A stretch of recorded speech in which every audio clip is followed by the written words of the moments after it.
میخوایم ما توی سرکن دونه ذرت رو توی سرکن ببینیم چطوری میترکه. الان ما میان تبدیل رو توی به برگ میذاریم.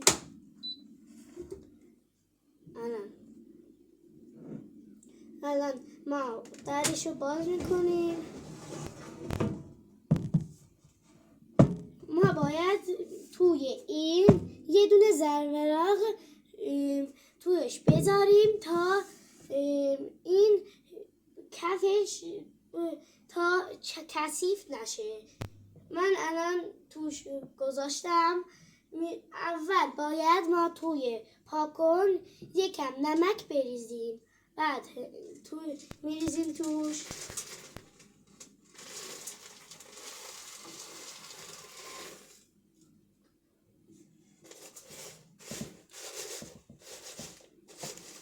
از هم جدا میکنیم همشونو.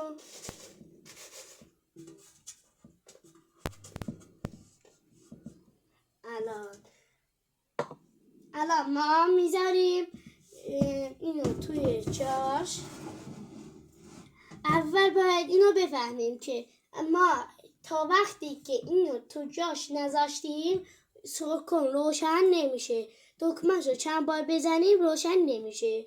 باید جاش بذاریم. ببینید الان روشن میشه. دیدی؟ الان ما میایم روشنش میکنیم. 10 تا 15 دقیقه ما باید سرکن رو 10 تا 15 دقیقه میتونیم توی سرکن توش 10 تا 15 دقیقه باید توش سرخ بشه و بعد زمانش هم دماش باید 190 درجه باشه. 190 درجه شد. الان ما میزنیم تا این شروع بشه، تا 190 دقیقه تا اون زمانش بره. الان میزنیم تا باز بشه، شروع کنه بکارش.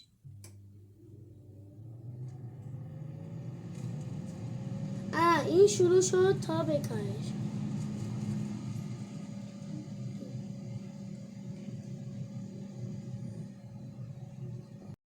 من ویدیو رو یکم توقف کردم تا اون زمانش بکشه تا 15 دقیقه.